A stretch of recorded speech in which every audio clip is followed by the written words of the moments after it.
Hodge to win a one-on-one against Schofield. Puopolo got a high tackle. Back to Hodge. That's a goal, I think. It is. Hodge has done it from nowhere. Inver have done it. The first team in the 18-team competition to go back to back to back. They're three-peaters. Collingwood by a point. Lockyer brings it in. Ryder sandwich between two pies. Back of the Packers, Winderlich. Quick handball to Hocking. Back to Lovett Murray. He goes short. It's a mark to Zaharakis. Zaharakis has kicked a goal. The Bombers are in front of the G. You are now listening to the Molten Fantasy Sports Podcast. Good evening, everyone, and welcome to the that's where I'm starting. That's a good start. I'm coming in angry. You can tell I'm coming angry. This is the Molten Fantasy Sport Podcast. We're going live. I am the Supercoach Hawk, Rob Kennedy, and here with my good mate and co-host, Mickie Del. How are you? Hello, Robbie. Ladies and gentlemen, boys and girls, children of all ages, another frustrating round of Supercoach. How'd you go? Not horrendous, like a 21-22. But I tell you what, there's a few people on the Twitter sphere and that's what I'm calling it. I'm assuming it's called the Twitter sphere. I don't know if I'm cool enough to say the Twitter sphere, but that's what I'm calling it. A few people that just, I've got to go with my gut. I've got to start going with my gut. Cornelio was going to be out for me. I've at least got it on text message to you that I was going to go with my gut. I would have had something like 325,000 sitting in the bank going to this next round. Yep. Could have brought in a couple of other people. He's just so frustrating, and the algorithm is so frustrating with somebody being able to get that many touches and then just pulling in the way. I swear he had 45 at quarter time and then went backwards from there. But there were a couple of wins. Will Day was a great in for me, albeit a terrible game from Hawthorn. But, mate, it wasn't horrendous, but disappointed I didn't go with my gut. What about yourself? Yeah, I just don't know about the Supercoach scoring and how it works, or they're lagging or what. But, for example, today, like I was watching the scores fairly closely, and James Walpole kicked one out on the full, and he went from 35 to 37 after it. So I don't know, like it's a frustrating time, but I'm sure they'll iron out their kinks and get it all right. But, hey, here we are. We'll throw the questions out to our viewers, and we'll dig deep in the games, and we'll see what works and what doesn't, and what are we going to do with Doherty? Yeah, as per usual, we'll go through the games. Please throw your questions in the live chat. We can see we've got a few viewers kicking along. We had great viewership on the Thursday leading into the weekend, which was unreal. We feel like we handed out some good advice. We talked about the Olivers. We talked about the Grundys, which was obviously out of our control with that late pullout. But we feel like we gave out some good advice and some food for thought for people. So happy with my sort of VC into my captain option. Tim English did a great job. You were right, even with that Libba call. Libba having a fantastic game in the rain. So drop some comments in our comment section, guys. We'll look to answer them as we go through game by game and have a quick look at sort of what happened, what didn't happen, and maybe even a really quick brief into sort of what could happen next week. As you brought up, Doherty's the big question. Your Tom Stewart's, Mitch Duncan looked very good today. We're going to have a look at what's going on. So already got Damien Carroll. Big shout out to a good mate of ours who's jumped on. Will Day time on the Pine next week. I'm assuming he's talking about the tackle. There are a few dangerous tackles in this game. The Hawks v Geelong, always a bit of fire in the belly. Did you see it yourself, Del? No, I didn't see that game. I was busy making dinner for the family.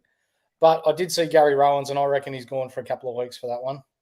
See, I reckon Gary Rowan's in trouble as well. I reckon he's in more trouble than Will Day. But it wouldn't shock me if Day gets a week as well. But look, anything happens. Anything can happen. So we'll see. But I hope he doesn't. Either way, look, I'm at that point now where I'm going to start taking I'm going to really start looking at my players like stocks. If their price drops too low, you might as well hold on to them rather than making too many moves. But for me, Will Day will definitely be staying in the team.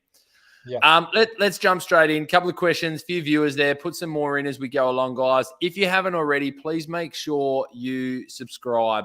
I think we're up at over 400 plus subscribers at the moment, which is unbelievable.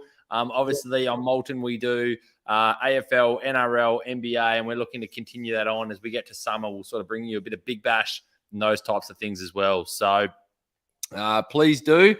Mate, I've already got my 4-in-1 from the Standard Squeeze Cup getting used today, and I can tell you right now, I did use the Standard Squeeze, but it's definitely pouring me doubles at the moment. So it's pouring me the perfect double, and it's going down very nicely. Let's jump into game one, and then we'll get to some more questions. Brisbane v Collingwood. First and foremost, I think you and I both got the tip here. We both tipped Brisbane, didn't we? We talked about this on Thursday. Yep. Good tip. They look good. Yeah, Brisbane are hard to beat up there, and Collingwood without a ruckman, it's tough. It's tough. And then when you've got a midfield where you got McInerney getting first use out of the middle, and then you got midfielders like Dunkley, Neal, the rest of them, they just slipped from my mind. Bailey even played pretty well. Yeah, Jared Berry went in there a bit. These sorts of players. Plenty. And then, Rayner, he should play forward the rest of the year. He looked really dangerous. Yep. I did have the VC on Dacos. So we spoke about if you were to VC someone from the Collingwood-Brisbane game, would you go, well, my tip was either Dacos or Neal, because both teams don't really tag. And I went with my gut thinking Dacos because he's just been racking up touches like you wouldn't believe. And thank God I did, because it saved me from a really embarrassing score this week. Mate, this is where I've told you, I've said this many times on the pod, and guys, thanks for the comments. We'll definitely get to them. Troy, Nick, Damo, Nath, we'll get there in 1 second. This is the problem with this pod. I've had VC on Dacos all week, and I think I actually listened to someone else's pod on the way home to doing ours, and someone's like, oh, the Gabba's a really tough place for people to score. And that just one comment was enough to throw me off and took me off it. I didn't do any research to it. I just backed some person in. 151. He just keep on keeping on. I think we talk about the algorithm. I think one thing I'd love to see change in the algorithm is they're not rewarding the tough kick out of a clearance. And I think that's something that Canelio does a lot, is you get the ball handballed out, you've done all the hard work, quickly put it on the boot, kick it inside 50. And if a forward gets outmarched by a back, it's actually signified as an insignificant, and if anything, just a turnover, and it becomes a minus, which doesn't sit well with me. Yeah, I don't mind that. And just purely if we're talking from a footy coaching background, a lot of scores generate from an opposition half-back line. That's where your run and carry comes from. That's where your play starts. So if you're rushing your kick and turning it over there, or a shallow inside 50 entry, I guess, into your forward line, it gets turned over, you got to push like you wouldn't believe, to whether you're structuring back into a zone or whether you're playing on a man, because if the ball gets back out over the back, then it's game over. And we saw Brisbane, they annihilated Collingwood going the other way on Thursday night. And, Brisbane, Richmond, both of them had significant changes in rhythm, I guess, and the flow of the game in their game, and good on the Western Bulldogs for winning. But like that 10-minute period where Richmond kicked 6 or 7 goals, that was phenomenal. And all of that generated from, I think they got 2 centre clearances, and the rest were back 50 turnovers that generated into forward 50 shots and goals. I'll say this, though. I don't want to see it as a negative. I'm okay with it being 0. I don't like it being a +3 in a, fantasy. It doesn't matter. You kick the ball, it doesn't matter what you do, you get +3. I just don't want to see it as a negative. To me, it's not a negative. If somebody's put under the pump and they've got to get on the boot it forward, and a forward just gets out, I just don't want to see it as a negative. But, mate, that's me having a whinge. Look, massive scores. Cam Rayner was phenomenal. Danaher and Cameron bounced back with their 110s, 109s. We all thought this is the factor now going against Collingwood with no ruckman. So McInerney having a 108, it's kind of like playing against West Coast now. If you've got the opposition ruckman, look for them to have a big score.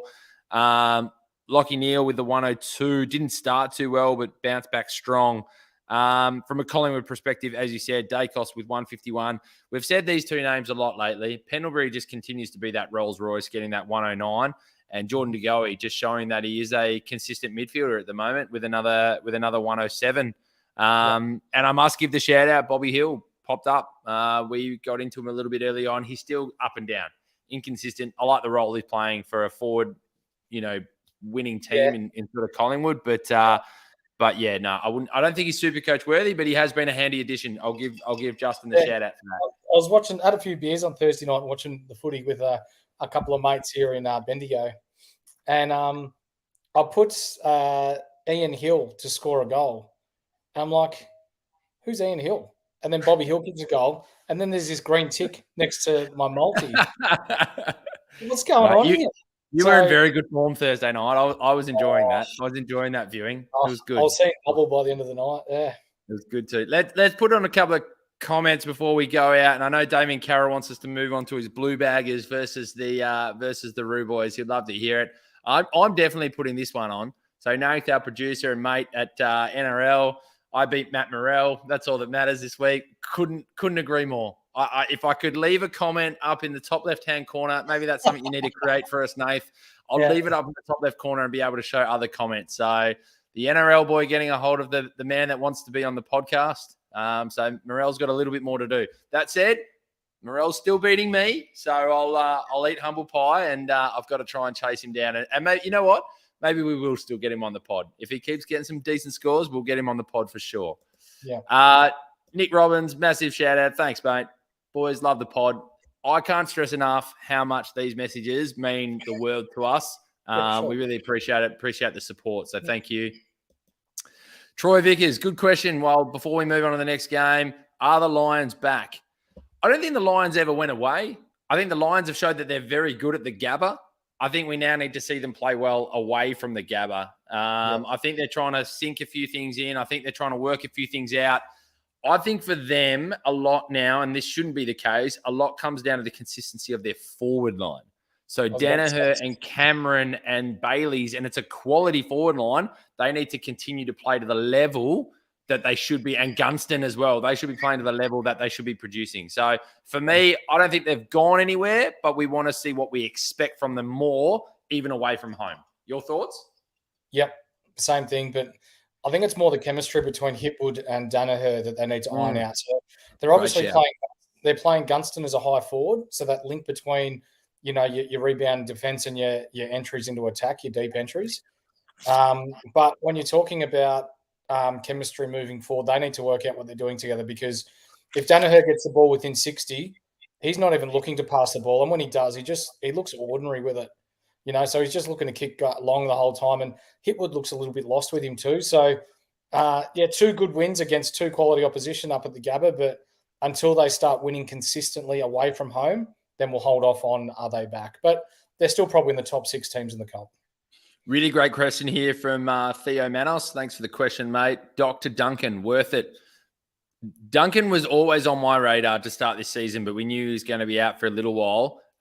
It's not a bad shout. So I was looking at Dunk's price. I think he's at about 486, which means for me, it's about if I am going to move Doc, and there's a part of me that I was saying at the start of the show, which was he's dropping that much in value and still getting a bit of the footy that I'm like, do I just hold on to him now that the score might be coming? But that's not a bad shout because Duncan's price is lower and I still consider him a massive defensive primo. So not a bad shout. I think it comes down to how many trades you've still got left. No. Like we brought up very early on in our podcast that Mitch Duncan was at 0% ownership, and people were like, well, he's too old. I'm not sure what his role is going to be with Geelong. But now we've seen that he's just going to play the same role again. He's going to be that utilizer of the ball out of defense. He uses the ball well. They look to get the ball in his hands. He had, I think it was 11 marks today. I'll have to go back through the stats and have a look. So it was today's first game. Yep. So hold for another week.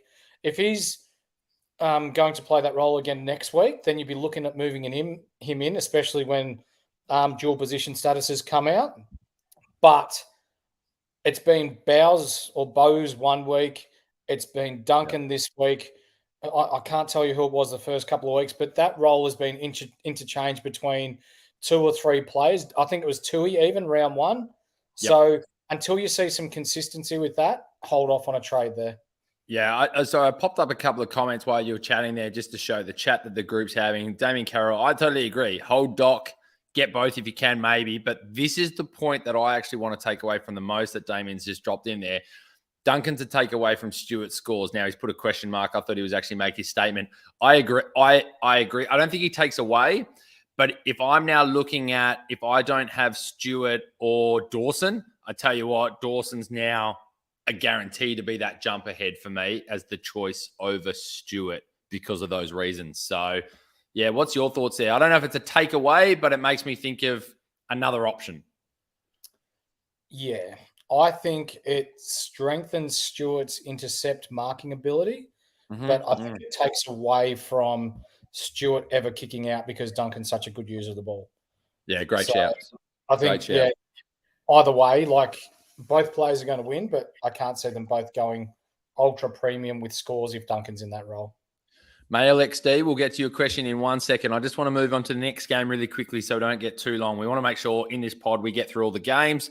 I'll get to your question next. So we move on to Carlton versus North Melbourne. The Cheese, who just keeps on keeping on, Harry Sheezel with his 111.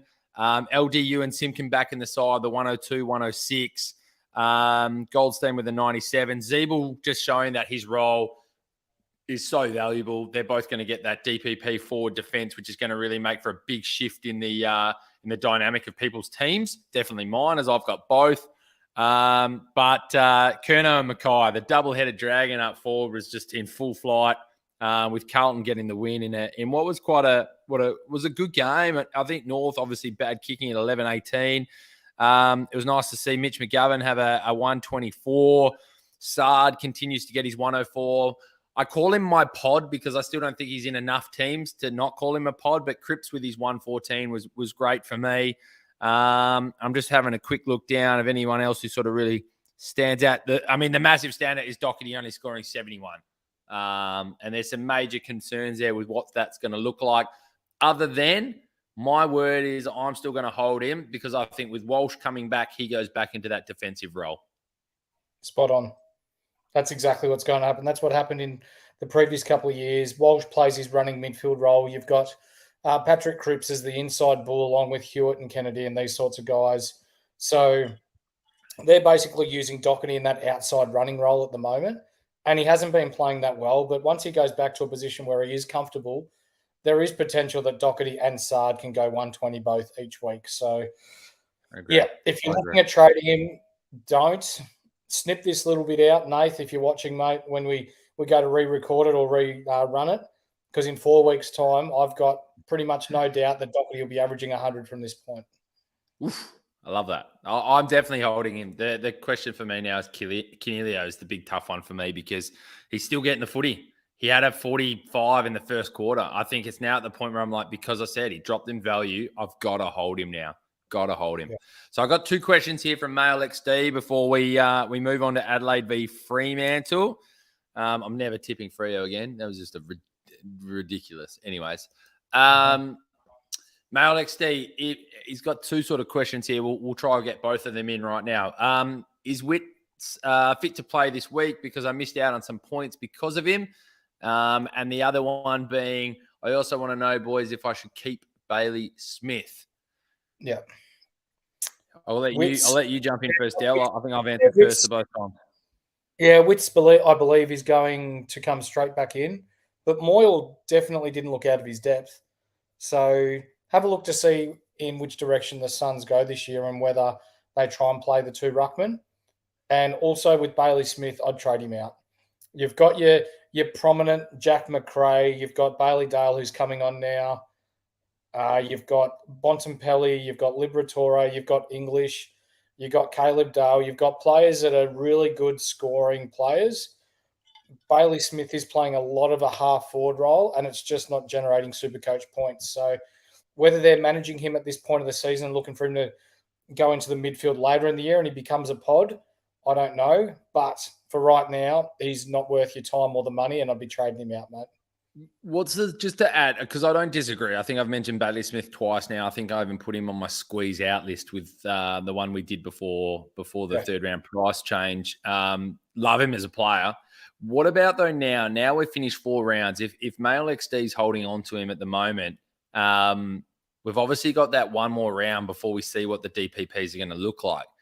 Mm-hmm. Does he still hold some value with that mid-forward DPP until we see who the other forwards are, especially with the ability now to move? Everyone's got Sheezel, so Sheezel can go to the defense, and a lot of people have Zeeble who might be able to go to defense too. there's not a huge or plethora of choices when it comes to forwards at the moment. Is he one of those mids that gets that mid-forward DPP to hold enough value, or do you think it's moved now? Move now. I think he will get that position change, but he's going to lose too much money and he's not going to allow you to score highly. So if you're looking at competing each week for that top score and you've got Bailey Smith who's pumping out, what do you pump out, 70s, 80s? That's they're numbers that you're looking to get out of your rookies to make your money, not out of someone that you're spending 500,000 on that you want 110, 120, 130 out of. For everyone listening along or viewing, listen to this man over here. All right. He knows his stuff. He knows what he's talking about. So if he's saying that, I'm backing him in. I'd love to keep a record. I might have to go back and listen to all our podcasters. I still reckon you get most correct, mate. There's, you and I have joked about it during the weeks. We're going to get called out on things that we get wrong. And I think everybody remembers the ones you get wrong. It's like the opposite effect to sports bet.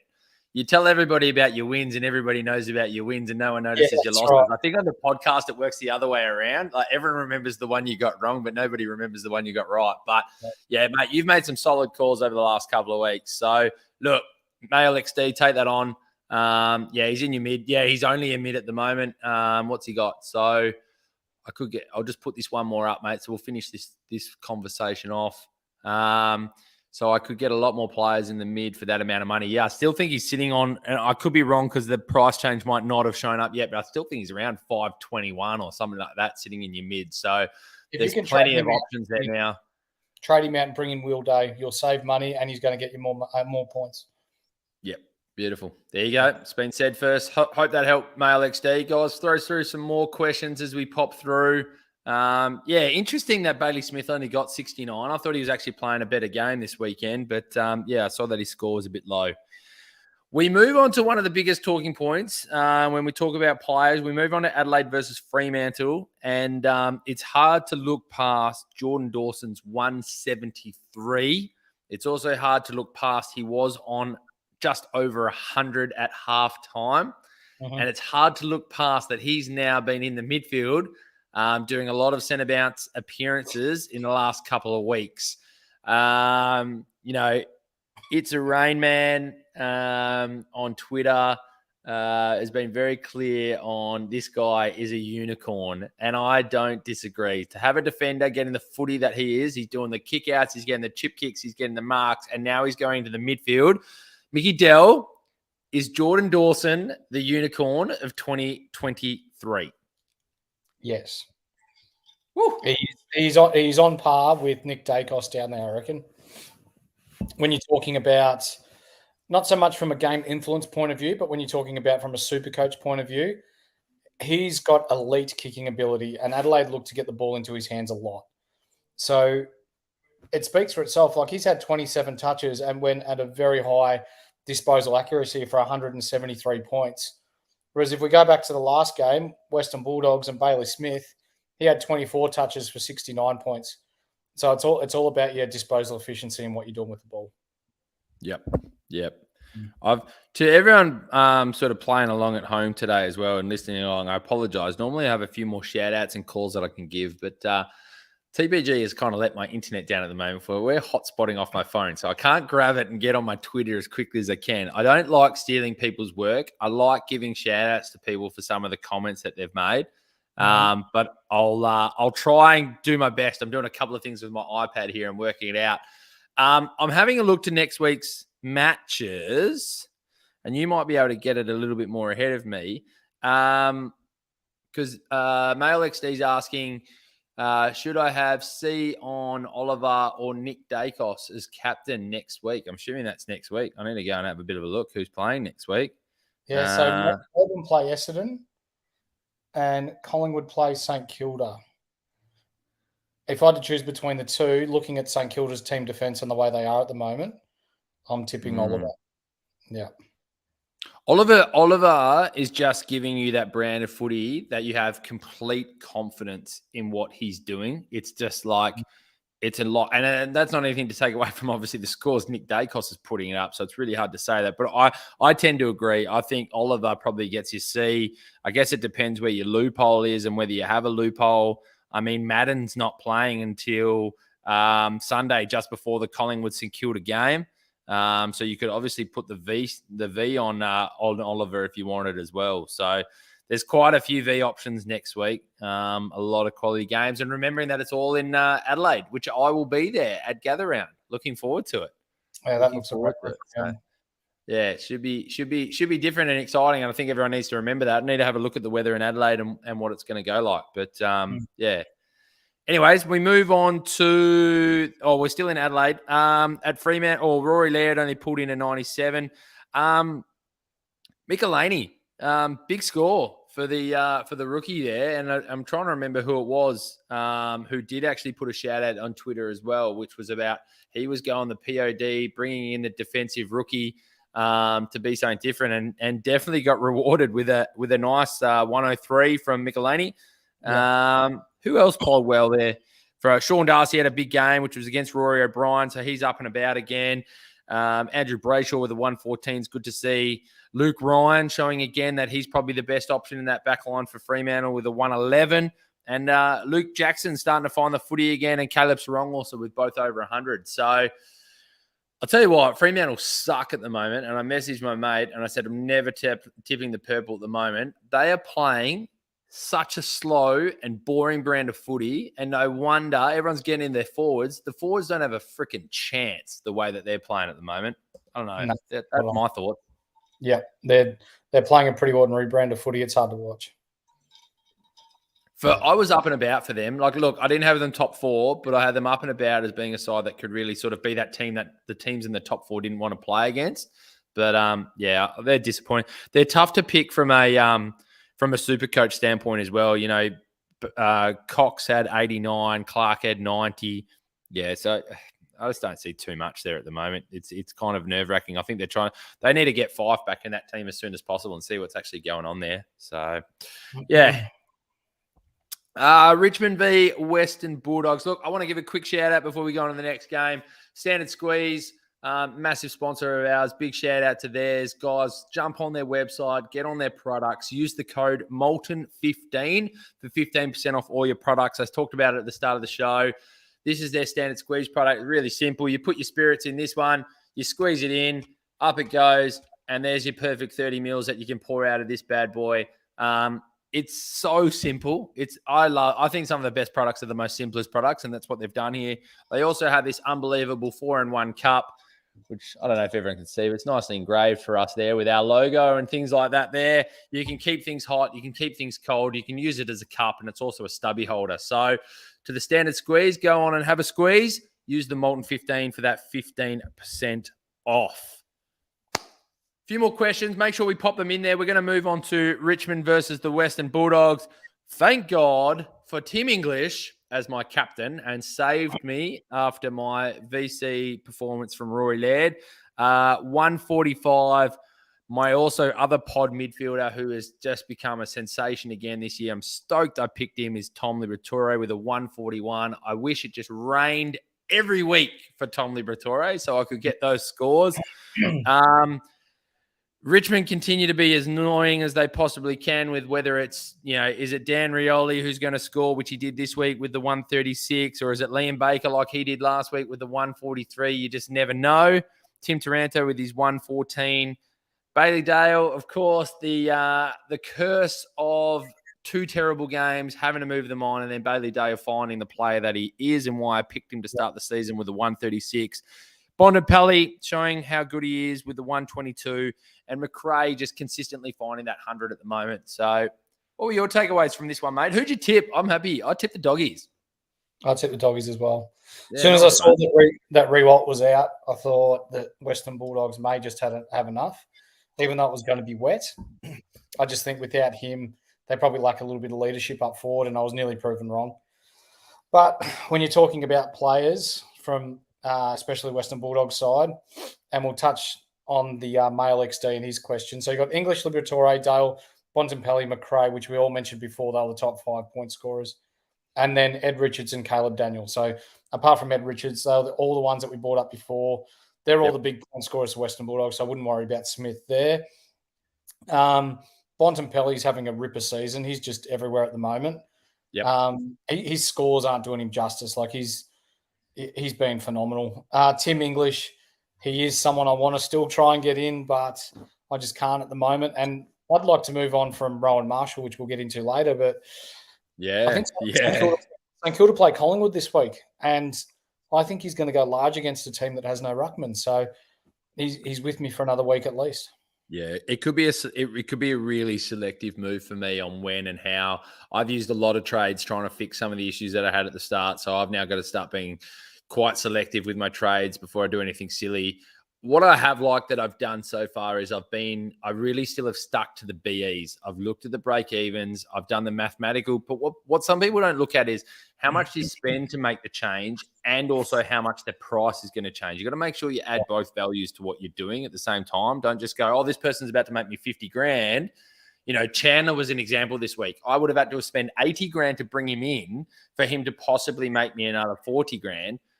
Do the math. You've actually still lost 40 grand to make that happen. So unless he's really going to come on and be influential in that game and he actually goes on your field, you haven't generated cash. You've actually lost cash. So you've got to start looking at it in multiple mathematical ways.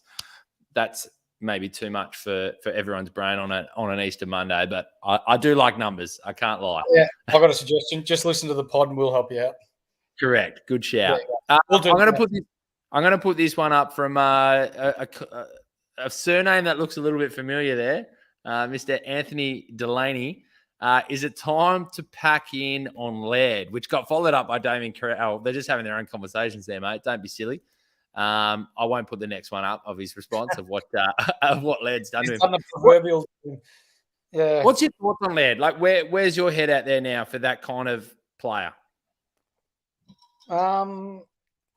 It's odd because if I didn't pick him, I wouldn't be looking to get him in, but because I have him, I've got to keep him. Yeah. So that's spot on. That's spot on. Jordan Dawson is the number one player that they look to get the ball in the hands of at Adelaide now. I think Laird is he's still an accumulator of the ball, but Adelaide aren't as dependent on him anymore. But Laird is still someone that you've got to have in your team. Like he's scored 90s and 100s and whatever else, which, you know, for anyone else, like Petrarca's been scoring 90s and 100s. Like there's only a select few at the top that have actually gone, like your Englishes and Olivers and that have gone boom, boom, boom each week. Yep. So he's still a hold, but as we just said, yeah. Do you know what it is for me? For me now, I think I might actually shy a little bit away from him being that VC or C option for me and just take his score that it comes. Teams are putting attention on him now. So this is the thing. Adelaide's starting to become a little bit better. So therefore, opposition have to take the game a bit more seriously. Last year, Laird was able to get 40 touches and you still beat Adelaide by 35 points. So he's now getting a bit of attention into them to slow him down. But he's still scoring 96, even with the soft tag on him at the clearances. So, look, I think I agree with your statement completely. You have to hold him now if you had him, but you're probably not looking to get him in. I think it's not worth it at just watching the value drop and pick him in unless it continues to really go basement price. So, yeah for me, it's a hold there. Yeah, while we're on Adelaide too, Ryan Hammond, one of our more vocal sponsors of the podcast, he has Riley O'Brien. I'd drop him faster than a bag of spuds, mate. He looks a step off the pace. Yep. And to be shown up by Darcy, and Darcy hasn't been playing that well, look to move him on, mate, and go to another ruckman. So you brought up Rowan Marshall before. We move on now to St Kilda versus Gold Coast. Now, Rowan Marshall got 96. I did not watch this game. I was up in Geraldton having to play the Easter tournament up there. For those that don't know, I play and work in tennis. Had a win, by the way, just quietly, if we can throw that in there. I did something right this weekend, so still got it, which is nice. Did Rowan Marshall get subbed out? Did I hear that he got subbed out when he was on 96? At what point did he get subbed out of the game? Sorry to everyone listening. No, we don't watch every single game. I watch majority of them, but yeah. Third quarter. Oh, okay. So he was in line for a good score then. Obviously, Witts wasn't playing, but he was in line for a really good score. St Kilda had it in the bag and Ross, the boss, subbed him off. Gold Coast are disappointing at the moment. I tell you what. So we'll go through these scores. Owens with a 143. I saw he had a huge number of contested possessions is where they're showing that he had one of the most highest contested possession games of all time. I think I saw somewhere. It was right up there, not the highest, but he's right up there on the list. Higgins with a 132. Sinclair is the one who's starting to show some form back to the highest scoring defender last year in Supercoach with a 113. Mason Wood with an 89 for someone who was questionable going into the game. It's good to see that he's still putting up the scores and being relevant. Stocker with a 77 for the players that sort of have him. I think someone was talking to me, and correct me if I'm wrong, Community's already jumped. Has he already earned, and I've had him since day one, has he already earned over 100K for those that have him is something that I've heard. So massive cash cow. Well over 100K. And he's solidifying his spot in that side. Like he scored another 64 on the weekend. His break even was what, -50, -60 again. So yeah, he's going to continue to sit on my bench and continue to make good coin. 100%. At some point, if I didn't have a stacked forward line at the moment, after the DPP where Sheasel and Zeeble might move to the defense, he might be someone that sneaks into my F6 for a while, the way that he keeps going and keeps on putting on some scores. It gives me actually a bit more consistency than I'd like. Great to see Noah Anderson pop up with a 134. There are players on Gold Coast that I really like and want to see them expand their careers and continue on. Noah Anderson's one of them. Took Miller with a 122. I know Damien Carroll dropped, upgraded Canelio up to Took Miller this week. Good call, 122. You can't really go wrong when you bring Took back into your side. Lockie Weller just looks like that consistent 80 plus, 85 runner off defense at another 86. And that was kind of it for them. There wasn't too much to get excited about.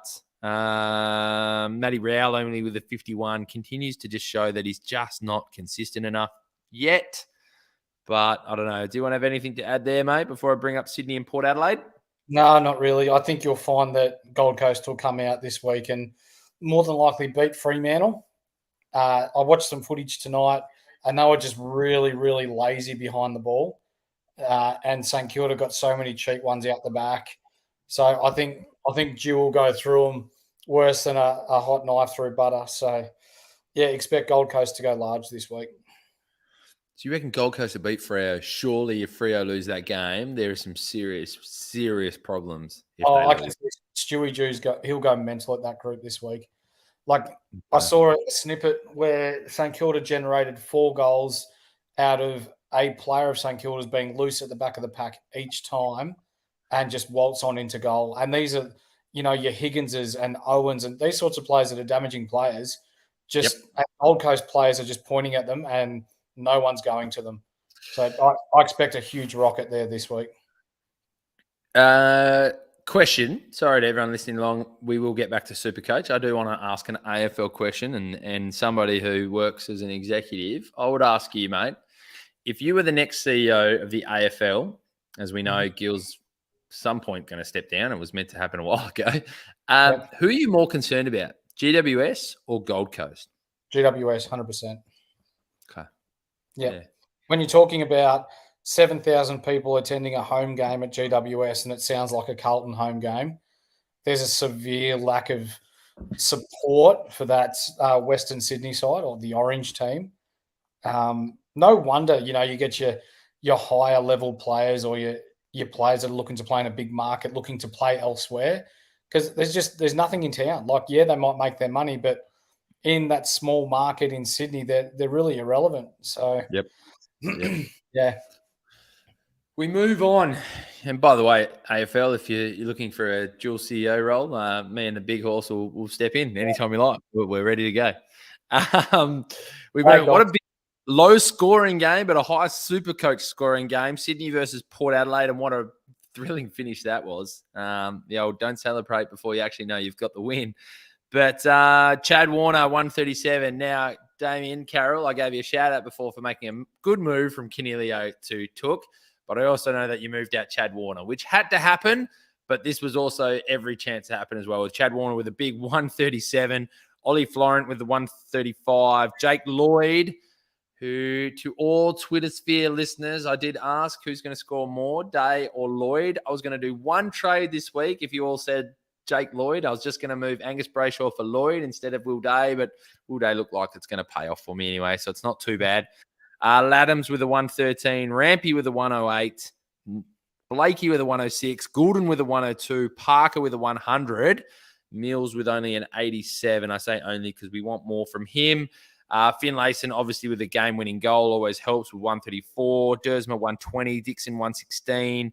Horn Francis, 95. I know a few people moved him on. I was one of them. I should have held him and moved Canelio. And Rosie sort of came a little bit back to earth this week with an 84. Now, mate, you've talked about Travis Boak a bit as well. He's showing that he's not relevant, sadly, with a 55 again. So, and Ollie Wines with a 34. What's going on? That's phenomenal, isn't it? So and they won. And they won. Give it a few more weeks. Ollie Wines will pick it up. Always start slow. Come the bye rounds, he hammers home. So I've brought it up in lots of previous podcasts before. He will make his way into my team eventually, but I'm going to wait for him to bottom out first. So no matter what he scores, you're going to bring him in. Obviously, we put the asterisks on everything. You're going to bring him in after the bye rounds, no matter what. I will. Yep. Wow, I love that. I love that. Like last Nathan Brain, mark this down. I love this. You've given out 2 absolute rip snorters today. I like it. It's good. The last 4 years, he's averaged 117 or more each year after the bye rounds. But is he, by the way, I'm just using my standard squeeze product. Is he showing you enough, though, that he's going to do that again? He's doing the same thing he's done every other year. So this is consistency of inconsistency. He's been ordinary to start the year the past 3 or 4 years, and then he comes on hard. Yep. All right. Even his Brownlow year, he started slow and then came home really hard.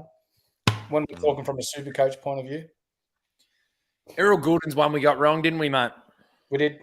Yep. He's been good. Good. I really enjoyed watching Sydney play. I really enjoyed watching for him. Yeah. Mate, if you were the Sydney Swans right now, if you could change the dimensions of your field, don't you reckon you would? The generational change of who Sydney are now is so different to the team that like when we were younger watching. Like this team needs a bigger ground. Like they need space to go and run. It's really interesting to watch. But some good scores from Sydney, some good scores from Port, some players to have a look at. Horn Francis showing that he's still got some value, which was good to see. Yeah, I do want to bring up one thing, and it was almost heartbreaking to see Paddy McCartan go down with concussion again. And it looked pretty innocuous. I nearly wanted to avoid it, and it was so innocuous. I'm not one to shy away from showing emotion. I've never been a male. I think all males have the right to show emotion, by the way. It nearly makes you cry. Like it absolutely is sad to see. And just to see how upset he is, distressed he gets from it. It's a cruel part of our game. And I wish him all the best. I don't know what comes next, but I wish him all the best. Absolutely. Yeah, sometimes you've got to intervene and stop the individual from continuing to harm himself. So do the AFL step in now, or do they allow him to make the choice on his own good free will and allow him to continue playing? You know, there's an element there of what do? You've got to sometimes save the person from themselves. We didn't make jokes, but we made comment about the next CEO and things like that. Those are the types of discussions that I would love to be a fly on the wall to actually know the decision process here, the payout to say, mate, we know you would have had a career. We know you've given the all clear from a doctor, but you need this. We've got to say no. Do you know what I mean? And we'll let it be your decision, but we're actually the ones. I'd love to know. Because you see what happened there, and I think he needs to stop, and that sucks. Because if you're that player, you don't want to stop. That's your life. You're playing footy for a living, living the dream. He's 20, 25, 26.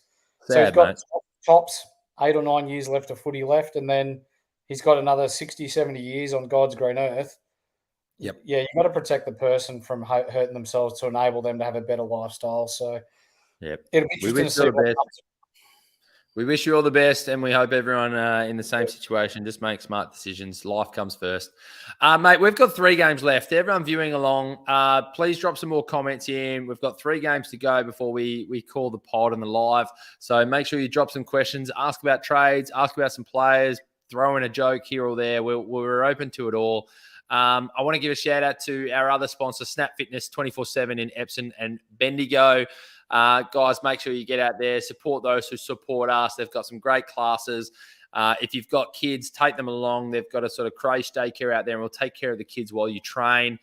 We know Mickie Del's gone out and had a session there himself. So, guys, get out there and support them. We can't thank them enough for the support that they've given us.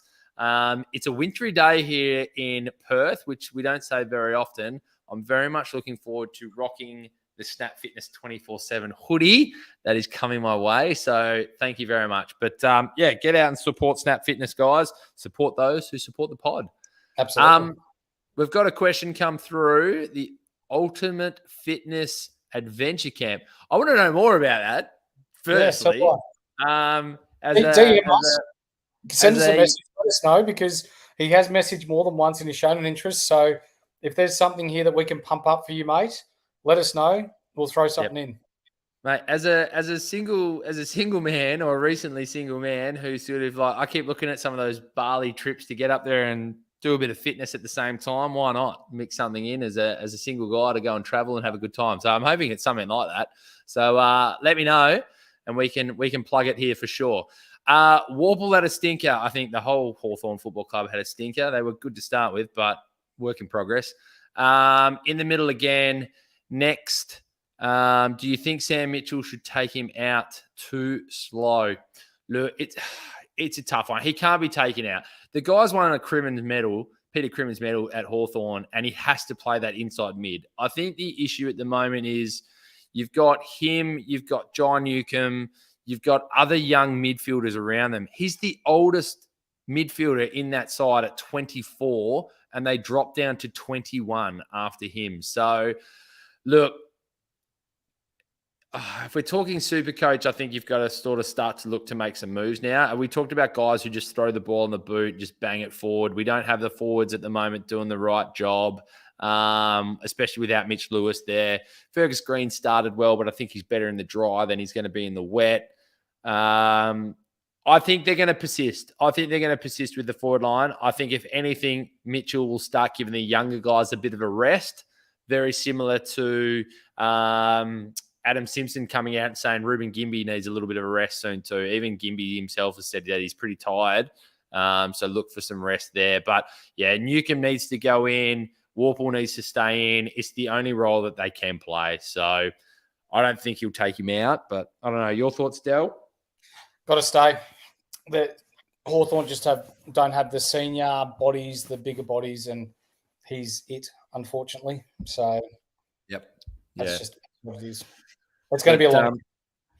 I think if you've got him in your Supercoach team, pull him out.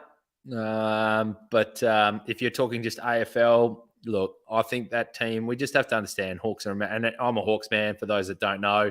It's just a massive rebuild. And they've come out clearly saying they wanted to do the rebuild the right way before a Tasmanian team comes in and all the teams sort of struggle. So, look, I'm still going to persist with how that team's going to come together. I like what they're doing. I think it's okay. I think it's going to be a bit of pain, but we'll be right. But mate, plug it. Tell us what's going on with your fitness adventure camp. We want to know. We want to know more.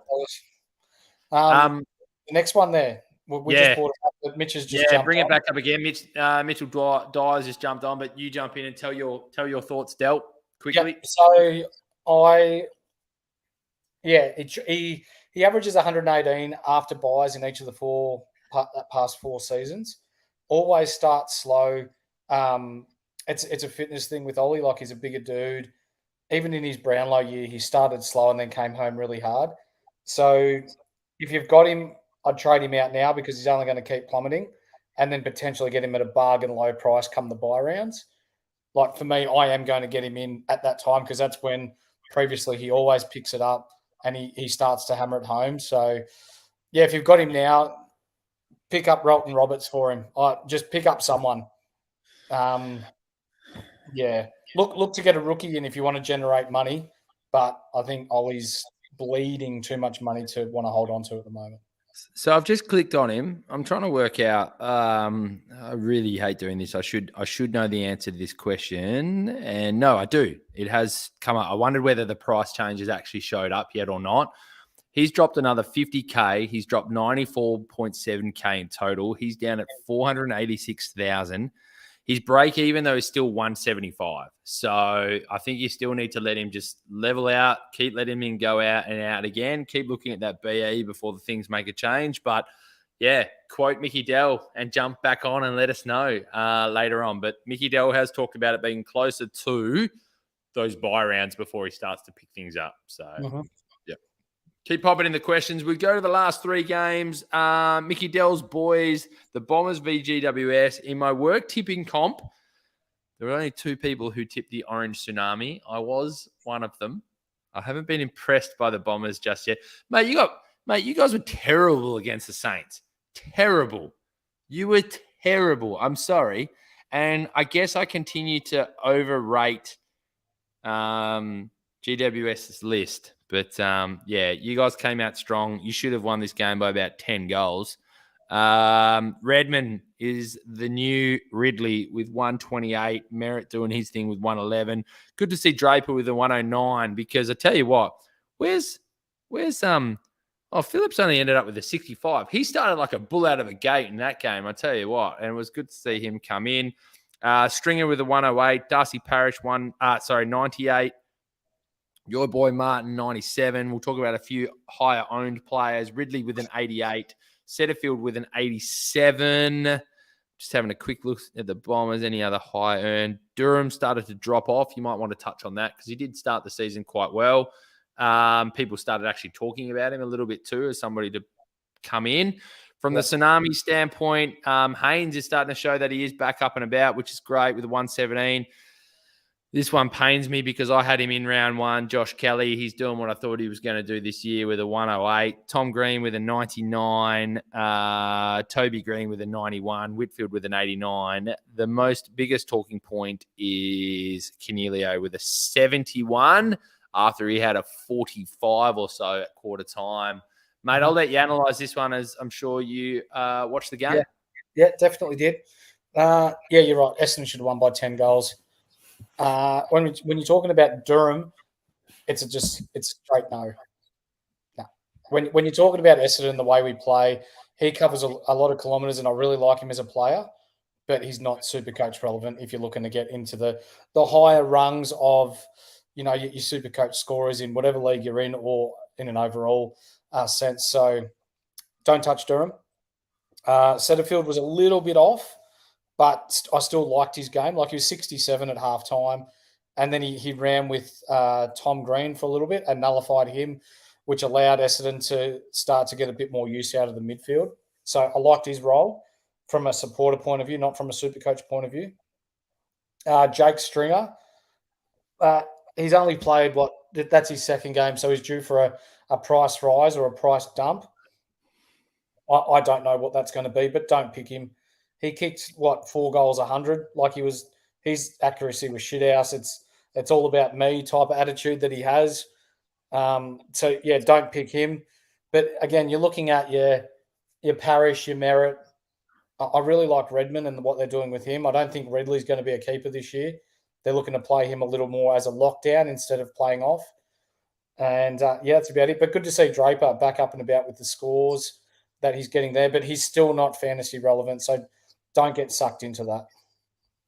Yeah, so Stringer's got the sort of 77 break even. He had a 108. He obviously only had like a 33 the week before. Redmond dropped $800 this week. He's at 503,000. His break even's at 111. He's had a higher score of one. He's had a higher score of 128, but he's had a lower score of 49, which was round 3. Was that the round just before? Yeah. So, mate, he's been pretty solid. He's been pretty solid. Yeah. And he had an absolute disaster of a game that game. It's a big 4 weeks for the Bombers now, though. Like, they've got Melbourne, they've got Collingwood and Geelong and Port Adelaide, and then Brisbane. So that's 5 games where, as a supporter, if we win 2 of them, I'll be stoked. But there's potential there that we could lose all 5. So don't get too hung up on the Essendon show at the moment, is what I'm throwing out there, even though I'm an Essendon supporter, because I can't see this being sustained. So I'll throw this question to you then as someone that would have watched these games closely. Now, I know a lot of people are talking about Redmond. He's been talked about a lot. So I think we need to make sure we speak about him to the viewership who are watching along now. Yep. You've had 4 games, obviously. Hawthorn, Gold Coast, St Kilda, GWS. 3 teams who are extremely underperforming and 1 team that's performing above average. Mm-hmm. The 1 team that's performing above average, he got a 49. Mm-hmm. Yes, the 3 teams who are underperforming, he's got over 110.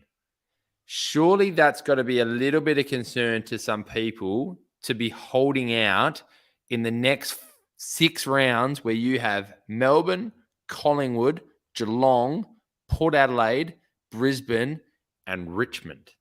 Mm-hmm. Yeah, I still would, because the only team that's really played a high press at the moment's been St Kilda. So unless a team plays a high press and doesn't allow him to accumulate his possessions right back towards the defensive goal square, then he's still going to get his 20, 25 touches. So there you go. Heard it here first. We're not going to go well as a team from a Supercoach point of view. I still expect him to be the best Supercoach scorer for Essendon in their defensive half. Oh, as we said, heard it here first. There's been about 5 rip snorers from the big horse today, and that's why we do this podcast. So let's get them up. The Duke. Now, me and the Duke, we do duke it out. We go back and forth a little bit on Twitter, and I love the conversations that we do have. They are great, except this guy's name has come up way too much, and it still pains me at the moment. But would you trade Canelio? Now, you don't have him, do you, Big Horse? So maybe we go to you first, because I am intrigued to get your thoughts. What do you do, or what's your thoughts to all the Canelio owners out there for someone who is clearly getting the football, the tackles, the marks, but his last 2 scores, especially with Kelly in the side, have gone? Yeah, so he's burnt me twice in the past. He does this a lot. So he starts off bull at a gate, gets a couple of really good scores early, and then falls off a cliff. So knowing that this is what his previous history is like, I stayed away from him, and sure enough, he's doing it again. Would I trade him? That's tough. I'd have to see who you're going to bring in for him. To give you some context, he's now at 516K. He's dropped 41.7K for the season. His break even's at 167, and they've got coming up. But see, this is the annoying part. They've got Hawthorn this week. But look, he's still going to lose cash. They've got Hawthorn this week, but then they've got Brisbane and Sydney, and the Western Bulldogs, Collingwood, St Kilda, Geelong, Richmond. Yeah, okay. It's tough. I'll tell you what, to the Duke, I will dive into this head first, because obviously I have him on my list. I'm also used quite a few trades already, so I'll look at it with 2 perspectives. Those that haven't used trades, what's on offer to kind of get him in? What are you kind of going to do with him? We also need to be prepared that there's only 1 more game before we see the DPPs, so that's going to be influential as well. But yeah, I'm uncertain. He's at that bottom price, but he's a guy that's still getting touches. That's the annoying part. He can show that he can score 42 and a quarter. So look, I'm sitting on the fence at the moment, but throughout the week, and before I go to gather round, I might have to take my microphone with me to gather round. Sorry, Dad. And we'll get on board and maybe do another one on Thursday live from the Adelaide Oval Hotel.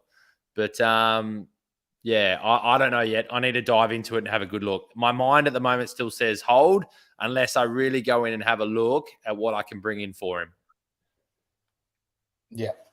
Let's watch this space. Let's if he wants to put in the comments who would trade Canelio out for, then maybe that'd be a better reflection as to what I would do anyway.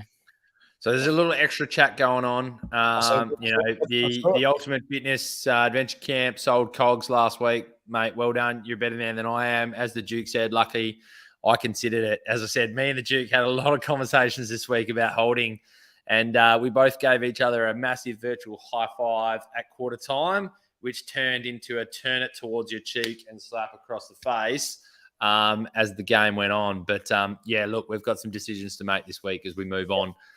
NJB. Yeah, you go. Yeah, well, we got NJB in the chat.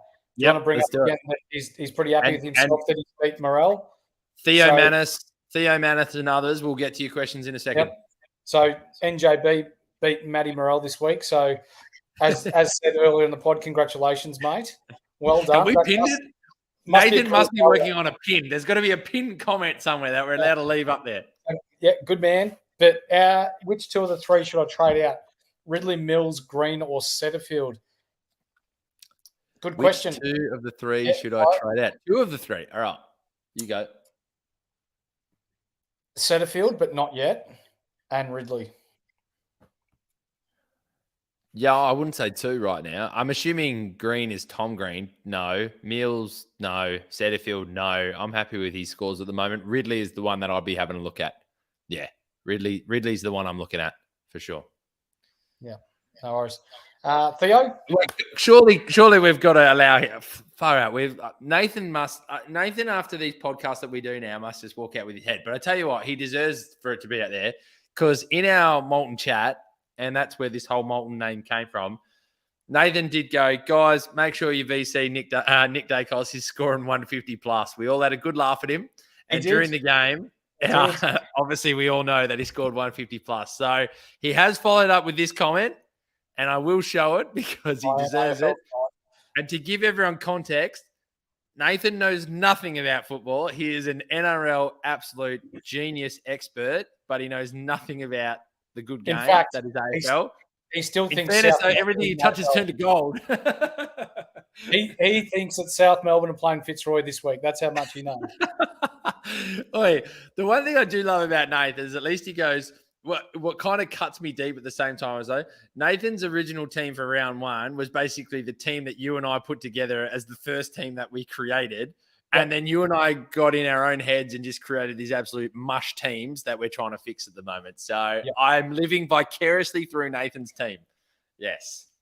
Let's go to Theo, mate. What's he got there? Yes, Theo, let's go. You go through. This is all you, Del. I'm going to have a drink from my 4-in-1 cup. Would you go Rivers or Haynes, thinking going Marshall to Wits?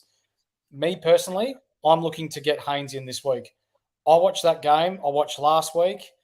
He's now the Himmelberg of GWS. I'm bringing him in. Yeah, I wouldn't touch Rivers. I like Haynes. Think you've got to Marshall to Wits. We talked about it a little bit early on as well. That we're sort of, really questioning at some point, but it's got to be a tactical move to when that change comes. What do we say? Marshall's playing Collingwood without a ruck, so I wouldn't be trading him yet. Yeah. Now, Rivers, I imagine he's talking Trent Rivers from Melbourne. They played him in the midfield because they played against a depleted West Coast team. Yep. He doesn't normally play midfield. No, don't leave. Get Rivers out of your mindset. Yeah. I just wanted to really throw this one up quickly as well. Keep the questions coming. We've only got 2 more games to go through as well, and then we'll call this pod a day. Mate, this has been the quickest hour of my life. I'm not going to lie. I wish work went this quickly. Yeah. Keep sending in the sponsors, and maybe this can become work. That'll be fantastic. Duke, we did talk about it. Hopefully you're still on. Will Day get a week? Very good chance he might. I think Gary Rowan's definitely getting 1 or 2. Will Day, we'll see. He's got a pretty good record. He might get a fine, but he kind of look. It was one of those in close ones. It wasn't a sling one, and he didn't lift him and dump him. So it's a really interesting one. But I reckon if he gets a week, that's going to set a precedent that's the movement now. But I'm not sure. But either way, he'll be sitting on my bench regardless of whether he gets a week or not. What do we got here? Ultimate Fitness Camp. There's a few questions coming through, which is unreal. I love it. What is Liam Jones's break even? I'm just looking at that. His break even is 36. I'm done with Liam. Well, I never had Liam Jones. I didn't make the move. Yeah. I think 36. You got to play a mathematical game. It's still a good score to get some money, and then maybe look at the DPPs next week. So maybe he's a hold for 1 more week before you see the DPPs with a break even of 36. You, Del, your thoughts? Yeah, if you got him, you may as well stick with him for another week or 2. He's only got a break even of 36. He could make you a little bit more money. Like, he's not going to go large, but yeah, if you've got him, hold him for now. He's still going to make you a bit extra cash. What else have we got here? Yeah, Duke. Yeah, Dawson is a must-have, 100%. We've called him the unicorn. He's the unicorn of 2023. If you don't have him already, find a way to get him in. Spot on. He is absolutely the unicorn. A defender who's doing the kick-outs, getting the chip kicks, and also going to the midfield. And like Del said earlier, they're playing through him now. He's the guy that they go to, and it shows why they voted him in as captain in his second year at the club. So yeah, phenomenal. Yeah. GWS is a void. I sold Cogs. I'm looking for only Kelly upgrade. Yep, the only upgrade at GWS. Face future, tongue out. Yeah. I'm assuming he's using emojis out on the YouTube. They talk it out in the comments, which is good. Yeah, Cogs. I think Kelly's a great caller. I think Tom Green's still legit. I like the role Tom Green's playing. I think Tom Green gives you the most consistency out of most players in the AFL at the moment. They look to tap to him, and if they don't tap to him, they look to handball back to him nearly every single time they do some form of clearance, and then he's very efficient with how he moves the footy. Loves a tackle. Even if you put a bit of work into him, I think he's still getting you a consistent score. Is he the guy that's going to get you the 143 like a Kelly? Probably not, but I sleep easy knowing if he was in my team for sure. 100%. What do we got? She's God. So about 23. I think there's a good bit of banter going on. So we'll move on to West Coast versus Melbourne. Sorry if that clap came through the microphone a little bit loud. Sometimes I forget what I'm doing here. We did say Grundy was the choice over Oliver, but you couldn't go wrong with Oliver with a C. So Oliver came through with a 121. Brody Grundy a 144. I think any decent ruck against West Coast is having a phenomenal score. Kelly, it's good to see Tim Kelly up and about. Barras is obviously going to get a lot of the footy now with McGovern out. We talked about that floating across role. He now becomes the marker. And I'm right, Shannon Hearn dropped out to a 65. So Shannon Hearn moved down to a bit more of a lockdown rather than Barras being the marker. Petrarca with a 103. Tom McDonald back in the side with 4 goals. I wouldn't read too much into that because they're playing against West Coast. Cozzy Pickett with an 89. Again, I still want to see another game. He was playing against West Coast. Angus Brayshaw, 74. So I'm glad I moved him. And as I talked about, Jinby looked a bit tired, and he's already come out and said that he is pretty tired. And I think Adam Simpson, sadly, but rightly, from a football standpoint, is going to start resting some of the young fellas. Your thoughts, Del? Yeah, it's a bit sad, isn't it? Because he's been playing well, but it's the AFL season's going to take a toll on these young blokes. So that's what AFL footy is, and unfortunately, the cruelness of Supercoach is you've just got to get your points where you can. Do you trade him out while he's made, 100 and something thousand and look to go higher, or what are you doing? So for me, he's still a hold because I believe when he comes back, he'll still pump out a couple of good scores and his price will increase to the 350, 380 area. But it depends how desperate you are for other players.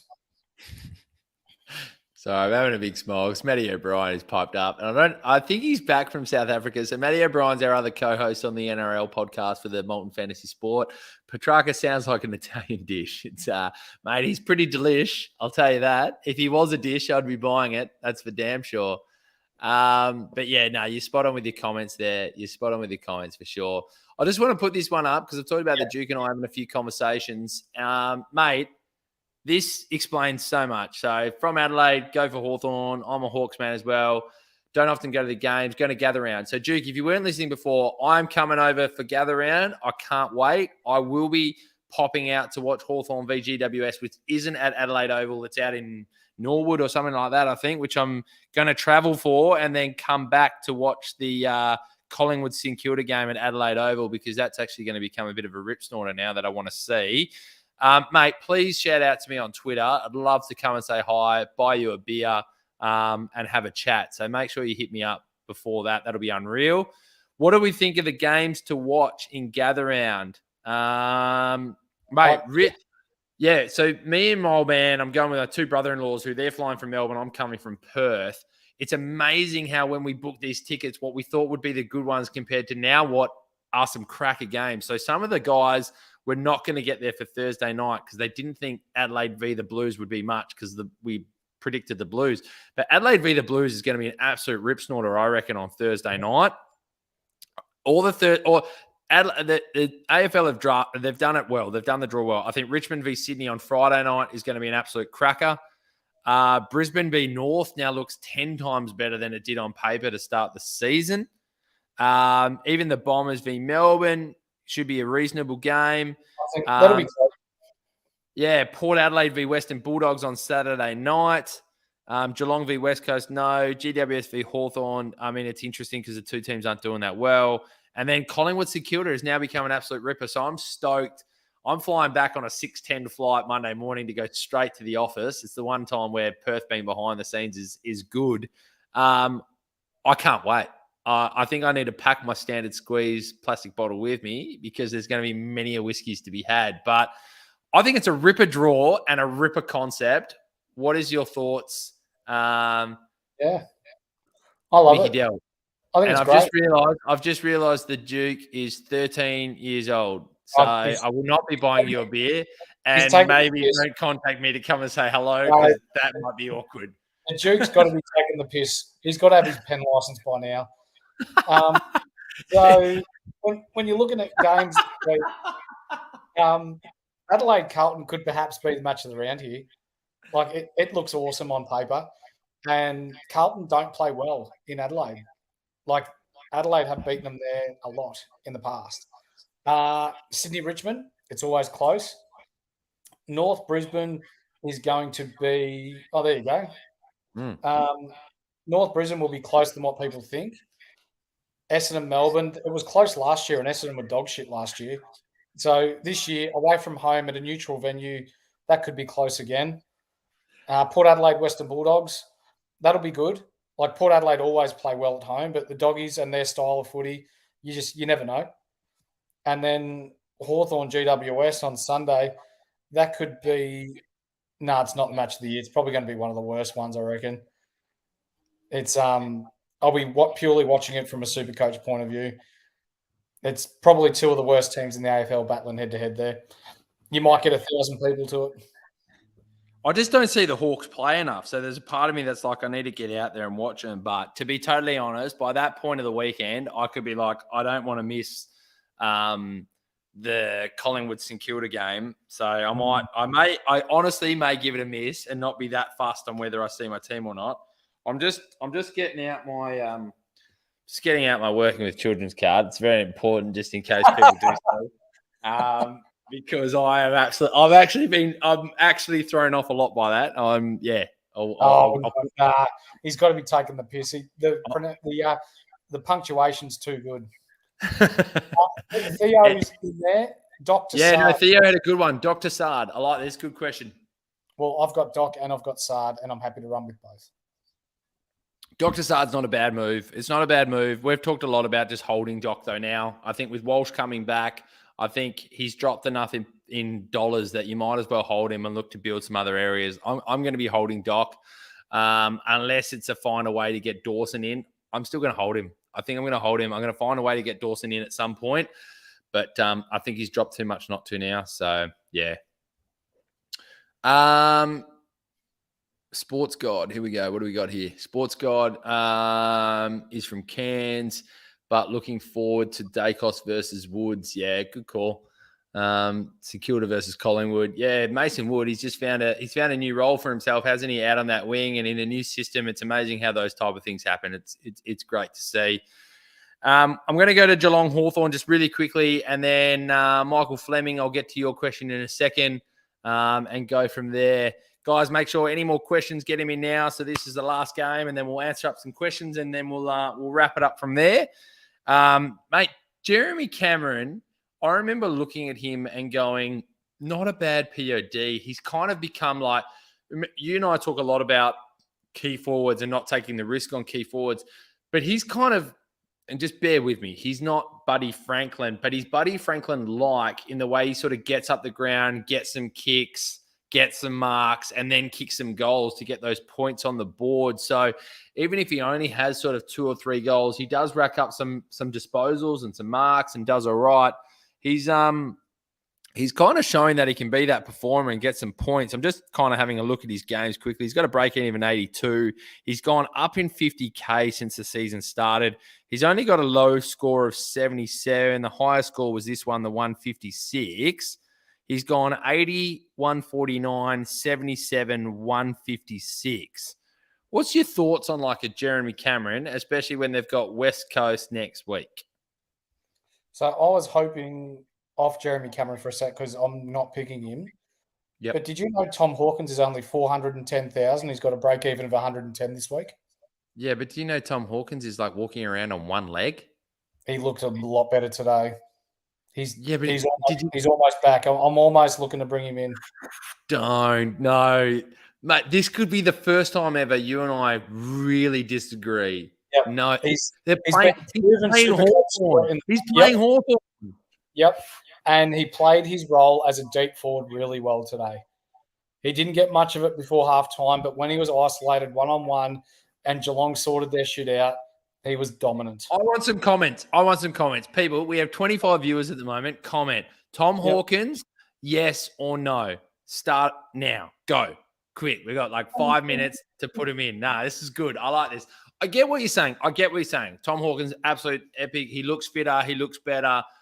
But is he really Supercoach relevant? I'd much rather a Jeremy Cameron over a Tom Hawkins. And I know that's not what you were saying. I'm not saying it's one or the other, but I don't know. Anyways, Paddy Dangerfield, 119. Mitch Duncan is the talking point at 116. Yep. Good. I'm getting a few boys behind me as well. And I know you can see the comments, which I like. It's about time I get some people in my favor. Everybody in Molten loves Mickie Del. Mickie Del can never say anything wrong. Rob pipes up, I get shut down every second. I'm being a sook, and I'll cop it. It's fine. Yeah. Mitch Duncan, what are your thoughts of Mitch Duncan, 116 in the back line? I know we talked about him at the top of the show, but what's your thoughts? Give it another week. Matt O'Brien, shut up. You don't even know anything about AFL. You can't pipe up with let's go. What's he saying? Yes, sir. Mate, all he's talking about is Stephen Hawking or something, for sure. Yeah. Well, Tommy Hawkins was playing like Stephen Hawking the first couple of rounds, but now he's back up and about. Mitch Duncan, mate. What's your thoughts on Mitch Duncan? Yeah, Mitch Duncan, wait a week. Supercoach friendly role, but wait a week because that role has been interchanged between Jack Bowers, between Zach Tui, all these sorts of guys. So, yep. There was a comment from Michael Fleming up the top. Have you got that one? Yeah, sorry. I did want to go to Michael. Yeah, it's a good one. Go. You're all yours, mate. This appears to be a season where some big premiums are down and mid-premiums are playing well. Luke Ryan hasn't let me down, and I'm thinking Warple to Tim Kelly. Thoughts? Yes, to a degree. Tim Kelly is the number one midfielder at West Coast, but they're about to start a really long rest of the season. I think if any midfielder is going to score well at West Coast, it's going to be Tim Kelly. But that 130 or whatever he scored on the weekend is not sustainable for him. Yeah, I have to agree. I get, yeah, and I can't add too much more to that and I'm just going to repeat you, but you're spot on with what you're saying. He's the number one midfielder. I think Tim Kelly is also a very good midfielder in a good side. There'll also come a point where it'll just get too much. And if you drop 5%, you're not putting up those points and those scores anymore. I like your thinking. He'd be a massive POD, but I just can't see him putting up those scores anymore. So be careful with the Tim Kelly call. If you've got the money to spend, I'm trying to have a quick look. Maybe if you want me to go click on some other things, mate, let me know. I'll bring up some Tim Kelly. I mean, Tim Kelly's got a break-even in a 62. He's already jumped 43,000 in value up to 519. He's had a 72, a 121, a 97, and a 139. To me, I think there's more consistent midfielders out there. I'd love to kind of have a look at that price at 519, but yeah, I'd probably avoid it at the moment. I don't think he's going to keep putting those numbers up. I missed a few ones at the top there. But, so there's a few bit of back and forth. Kelly would be a good POD. Yeah. mate, as I said, I had him round one. I would have loved. So that's the conversation going. It'd be a good POD. I just think it's too risky at the moment with what's going to happen for West Coast, as we just said. Yeah. Crows or the Blues, awesome too. Like Rochelle and Rankin, yeah, there've been some massive picks up for them. But I've had Paddy Cripps since round one, so it's gonna be good to see. It's gonna be good to see. I'm getting a lot of love. No one rates the Hawkins pick. Nah, but mate, love it, mate. You might be able to prove everyone wrong. Here's a really good question. A really good question from Theo, mate. Theo, loving your input on the show today, and we're going to wrap up soon, guys. So get some questions in. Do you think Constable will come back? Who else can I put? I'm holding him. He'll come back. Yep. Yeah, he's an absolute hold for me. He's coming back. On the weekend, they've got to change things up. Yeah, cool. And to the Duke, do we prefer Dawson or Stewart?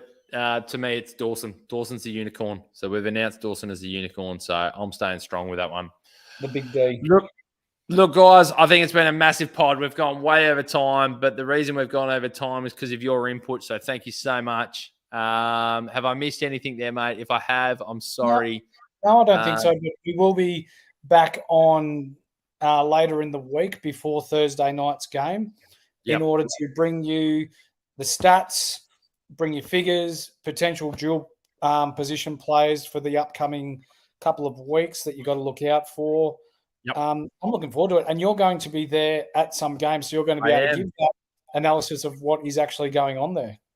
I am. So I'm flying early Thursday morning. So very good chance that we might try and get on in that time Thursday afternoon. Be aware, I've got family members who I haven't seen for quite some time. It's been a pretty rough year for myself, if I can open up personally to the pod. So really looking forward to this weekend. But I will take the mic. I will take my laptop. I will try and jump on. Me and Mickie Del haven't actually, it's weird doing this live because normally you and I talk about this off air. But I haven't looked at your work schedule for Thursday. We will try and get on Thursday the best we can. If not, it might be one of those ones where either Mick or myself just jump on solo just to have some chats and get some people to ask some questions. But we will be there. We will jump on when we can. We will answer those questions. We'll talk about the VC and C options. We'll definitely talk about trades. The final thought that I'll give to everyone is be aware this is the last round before we start finding out who the DPPs are. So if there's ever a week, if you're really sitting on the fence of hold or move, to me, it's a hold every day of the week unless there's a massive price change coming up. And then really restructure your team for the DPPs. Final thoughts from you, Del, before we close up what has been a really enjoyable show. Yeah, it has been, hasn't it? Just encouraging everyone to jump on, like, subscribe, because in order for you to win the standard squeeze pack that we have in our league, you need to have subscribed to our channel.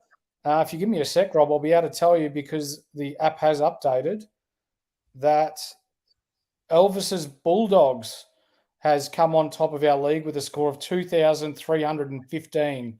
So whoever Steve is, personal message us your name, details, and the standard squeeze pack will be on its way to you.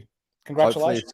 Hopefully a subscriber is ours so that he can get this fantastic prize. But, mate, it's been an absolute pleasure. What we thought might be half an hour has turned into an hour and nearly an hour and a half.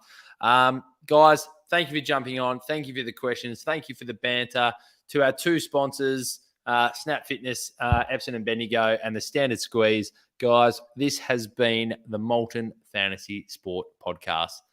Peace out. See ya.